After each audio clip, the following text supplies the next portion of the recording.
ప్రేక్షకులందరికీ నమస్తే. రమణానంద మహర్షి వారు ఆయన జగద్గురువులని తనను తాను బిరుదుతో అలంకృతం చేసుకున్నారా, లేకుంటే జగద్గురువులని వేరే వాళ్ళు ఈ స్వామీజీకి పేరు పెట్టారా నాకు తెలియదండి. సో స్వామీజీ వారు 60,000 తప్పుల్ని వేదాలలో పట్టారంట. అంటే 4 వేదాల్లో అలా 60,000 తప్పులు ఉన్నాయని చెప్తున్నారు. అది మరి ఎక్కడ తప్పులు ఉన్నాయో ఏందో నాకైతే ఇంతవరకు అర్థం కాలేదు. ఆయన ఏదో వీడియో చేశారు, బట్ స్టిల్ నాకు అర్థం కాలేదు.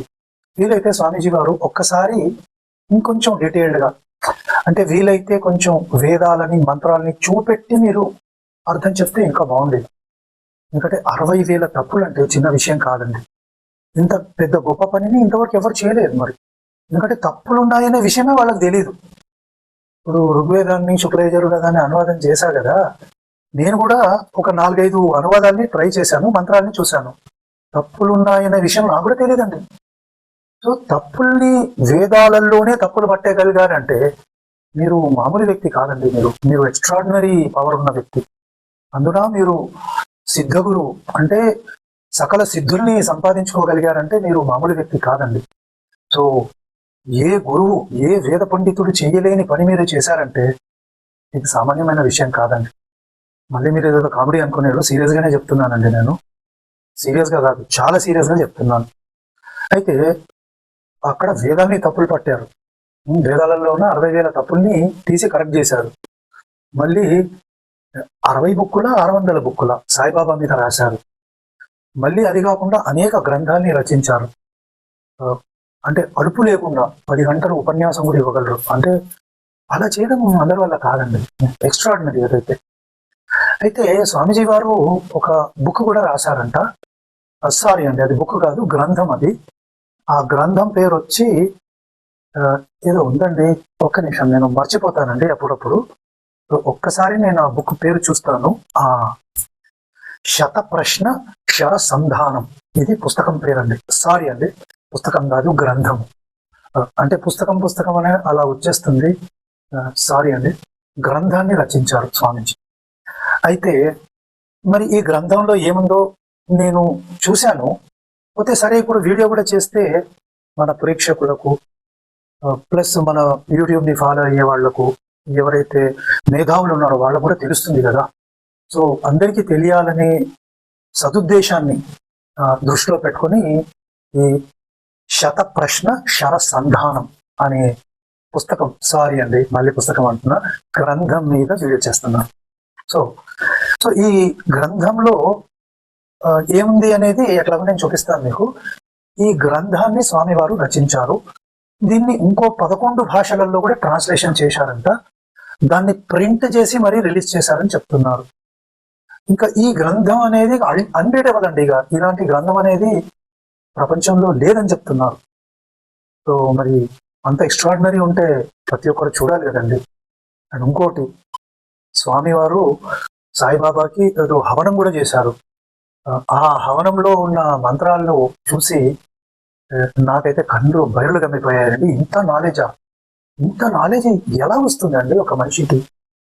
అసలు మానవులకి ఇంత నాలెడ్జ్ ఉండడం అన్నది ఇంపాసిబుల్ అండి. నాకు లేదండి అంత. ఏదో చెప్తుంటాను కానీ ఇంత నాలెడ్జ్ అయితే నా దగ్గర లేదండి. పోతే ఈ శత ప్రశ్న శర సంధానం అనే పుస్తకం, సారీ అండి, ప్లీజ్ నన్ను క్షమించండి సార్. గ్రంథము, ఇది గ్రంథం అండి, పుస్తకం కాదు, ఇది గ్రంథము. సో ఈ గ్రంథంలో స్వామివారు ఏం రాశారో ఒకసారి మనం చూస్తే మనకు కూడా కొంచెం ఐడియా వస్తుందండి. సో మనం ఇంకా ఆలస్యం అస్సలే చేయొద్దండి. ఈ పుస్తకాన్ని ప్రేక్షకులు నన్ను క్షమించాలండి. గ్రంథము, ఇది గ్రంథము. నేను 10 సార్లు చెప్తానండి, ఇది గ్రంథము. ఇంకా మీరు 10 సార్లు మీరు అనుకోండి ప్రేక్షకులు, నేను మర్చిపోతున్నా. సో ఈ గ్రంథాన్ని మనం ఒకసారి చూద్దాము. ఎందుకంటే ఈ గ్రంథంలో ఎక్స్ట్రాడినరీ నాలెడ్జ్ ఉందని చెప్తున్నారు స్వామివారు. సో మరి ఆ ఎక్స్ట్రాడినరీ నాలెడ్జ్ ఏంటో ఒకసారి మనం చూస్తే మనకు కూడా కాస్త ఐడియా వస్తుంది కదండి, మనకు కూడా నాలెడ్జ్ వస్తుంది కదా. సో ఇంకా ఆలస్యం చేయొద్దు, డైరెక్ట్ ఆ గ్రంథంలోకి వెళ్ళిపోదాం. ఓకేనా? యా. సో ఇది ఆ పుస్తకం, క్షమించాలి ప్రేక్షకులు, పుస్తకం గ్రంథము, ఇది ఆ గ్రంథం అండి. సో ఇది అద్భుతమైన జ్ఞానం ఉన్న గ్రంథం అని చెప్పారు స్వామివారు. సో చూస్తున్నాను 1 అని ఉంది. ఇక్కడ చూస్తేనేమో మరి క్వశ్చన్స్ ఉన్నాయండి. మరి అంటే క్వశ్చన్లలోనే జ్ఞానం దాగి ఉంది. అది నాకు ఇప్పుడే అర్థమవుతుంది. ఇక్కడ జ్ఞానం అంటే క్వశ్చన్స్ అన్నమాట. అన్ని క్వశ్చన్స్ వేశారు స్వామివారు. ఇంకా మనం చూద్దాం, అసలు ఎవరిని దేవుడు అంటారు? ఇది చాలా పెద్ద క్వశ్చన్ అండి, చాలా పెద్ద క్వశ్చన్ ఇది. ఎందుకంటే దేవుడు ఎవరో మనం డెఫినేషన్ ఇవ్వకుండా ఎవరిని పడితే వాళ్ళని దేవుడు ఎట్లా అంటాం? కరెక్టే, నేనైతే ఒప్పుకుంటాను. ఎందుకంటే దేవుడి డెఫినేషన్ మనం ఇచ్చుకోవాలి. మరి దేవుడు ఎవరో మనం డెఫినేషన్ ఇవ్వకుండా అసలు ఎవరిని పడితే వాళ్ళని దేవుడు అని నమ్మితే ఎట్లా అండి? ఇప్పుడు ఎందుకంటే ప్రపంచంలో 4000 మతాలు ఉన్నాయంటారు. మరి 4000 మతాలకు 4000 దేవుళ్ళు ఉన్నారు కదా. మరి ఎవరిని పడితే వాళ్ళని దేవుడని మనం ఆ దారిలో వెళ్ళిపోతే మనం నరకమే కదా డైరెక్ట్ గా. మరి దేవుడు ఎవరో తెలుసుకోకుండా డైరెక్ట్ నరకానికి పోయి అక్కడ ఏమన్నా నరకం ఉండి అక్కడ కాల్చి ఫ్రైలు గీలు, అది కష్టం అండి. దేవుడు ఎవరో మనం డెఫిన్ చేసుకోవాలి. మరి స్వామివారు డెఫినేషన్ ఏమన్నా ఇచ్చారా? అయ్యో, అన్ని క్వశ్చన్లే ఉన్నాయండి. ఇక్కడ అన్ని క్వశ్చన్లే ఉన్నాయండి. అసలు దేవుడు ఎవరు అన్నారు కానీ స్వామివారు అసలు దేవుడు అంటే ఎవరనే డెఫినేషన్ ఇవ్వలే. స్వామికి నాకు కన్ఫ్యూజ్ అయిపోయానండి.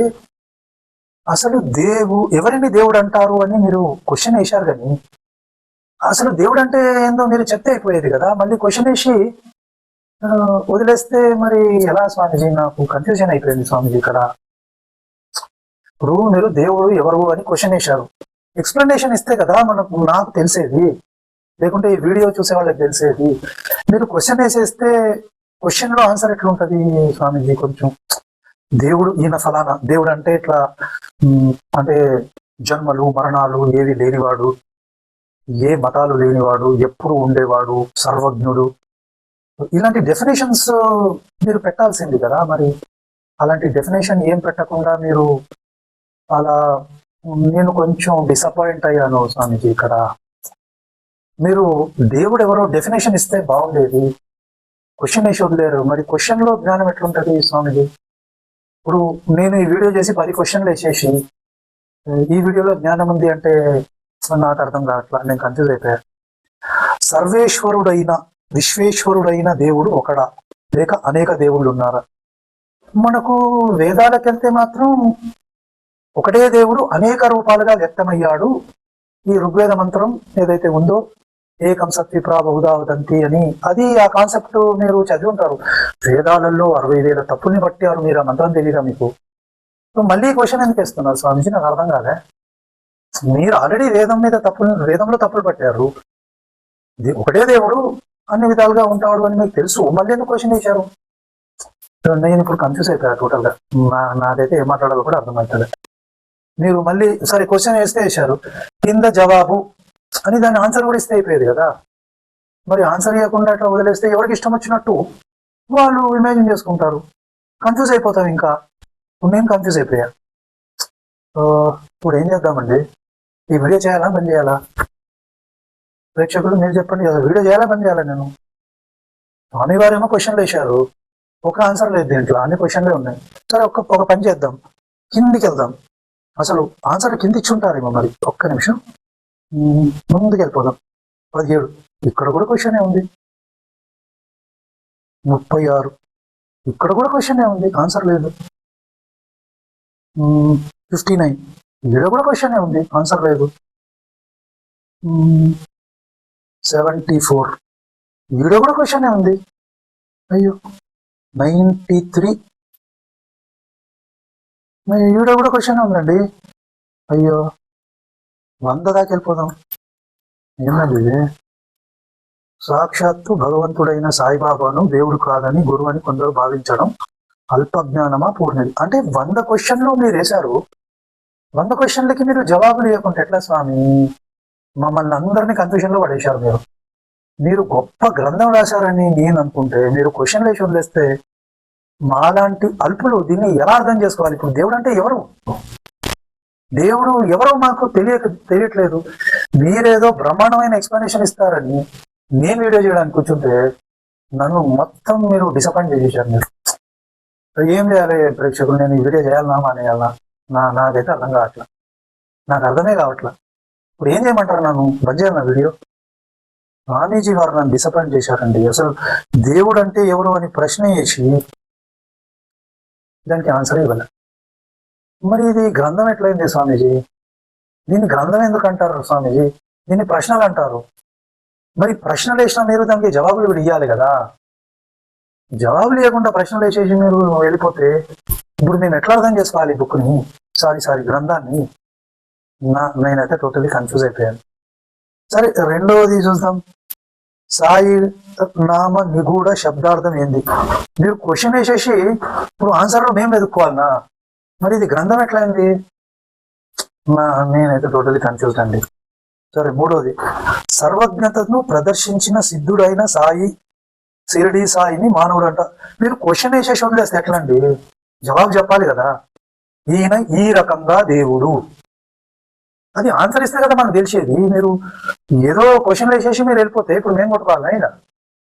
మేము కొట్టుకుంటే మాకేం అర్థమవుతుంది? దానికి జవాబు ఇవ్వాలి. మీరు జవాబు ఇవ్వకుండా క్వశ్చన్ వేసేస్తే ఎట్లా అండి? మీరు భలే ఉన్నారు. సర్వసిద్ధులను ప్రదర్శించిన మహాయోగి అయిన షిరిడి సాయి బాబాని మాకెట తెలుస్తుందండి? మాకు తెలిస్తే మేము ఎందుకండి బుక్కులు రాయకుండా ఉంటాం? మీరు బుక్కులు రాశారు, జవాబు కూడా ఇవ్వాలి. మీరు క్వశ్చన్ వేసేసి ఇదే గ్రంథం అంటే ఇక ఇవి ఎట్లా అండి? నాకు అర్థం కావట్లేదండి. ఇప్పుడు నేను ఏం చేయమంటారండి చెప్పండి ప్రేక్షకులు? ఒక్క ముక్క అర్థం కావట్లేదు, నేను టోటల్లీ కన్ఫ్యూజ్డ్. ఐదో ప్రశ్న, నేనే సాక్షాత్తు దేవుడినని, ప్రతి జీవిలో అంతర్యామిగా ఉన్నానని నిరూపించిన. ఎలా నిరూపించారు గురుగారు? మాకు తెలియదు. ఆయన ఏడ నిరూపించాడో అది చెప్పాలి కదా మాకు. ఇది రిఫరెన్సు.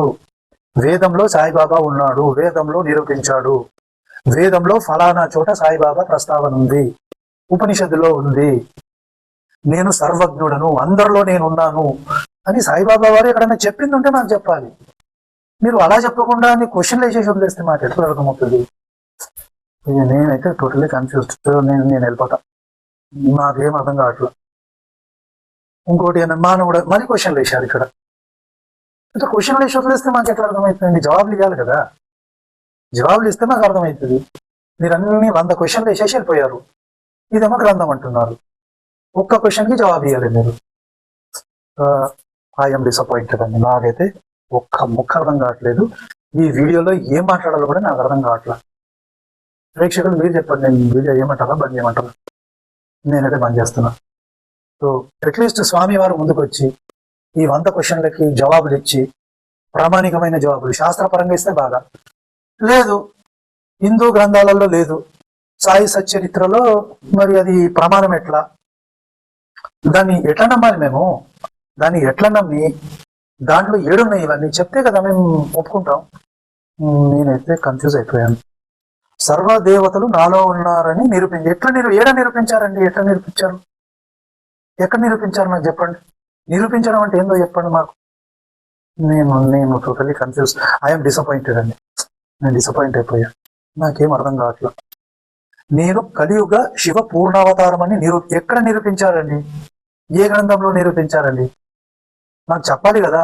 మళ్ళీ క్వశ్చన్ మార్క్ వేశారు అంటే మీరే డౌట్ఫుల్ గా ఉన్నారు. ఇప్పుడు మీరే డౌట్ఫుల్ గా ఉంటే మాకు ఫుల్ డౌట్ఫుల్గా. నాకైతే సాయి సచ్చరిత్ర మీద నమ్మకం పోయింది, సాయి లీలామృతం అసలు నేను చదవనే లేదు. ఇక చదవడం కూడా వేస్ట్ అనిపిస్తుంది. ఎందుకంటే మీరే షూర్ లేరు. మీరు షూర్ లేకుండా అన్ని క్వశ్చన్లు వేస్తే మీకు కూడా తెలియదనే అర్థం చేసుకోవాలి. నేనైతే వీడియో పనిచేస్తున్న ప్రేక్షకులు, కనీసం మీరన్నా చెప్పండి. మరి మీరన్నా జవాబులు ఇవ్వండి ప్రేక్షకులు. లేదు స్వామీజీ వచ్చి ఆయన జవాబు ఇస్తారని ఒక వీడియో చేయాలని కోరుకున్నా. నేను ఒక వీడియో చేసి ఈ 100 ప్రశ్నలు వేశాను, ఈ 100 ప్రశ్నలకి ఇది జవాబు, ప్రామాణికమైన జవాబు చెప్తే మేము తీసుకుంటాం. నాకేం ప్రాబ్లం లేదు. నేనైతే వీడియో పనిచేస్తున్నా. స్వామీజీ గారు వచ్చి ఈ 100 ప్రశ్నలకి జవాబిస్తేనే ఈ గ్రంథం సంపూర్ణమైతే, లేకుంటే ఇది అసంపూర్ణమైన గ్రంథం. స్వామి వారే డౌట్ఫుల్ ఉన్నారు. నేనైతే బంద్ చేస్తున్నాండి. నేను వీడియో బంద్ చేస్తున్నాను. ఎందుకంటే ఇంకా లాభం లేదండి, వీడియో చేసేదే లాభం లేదు.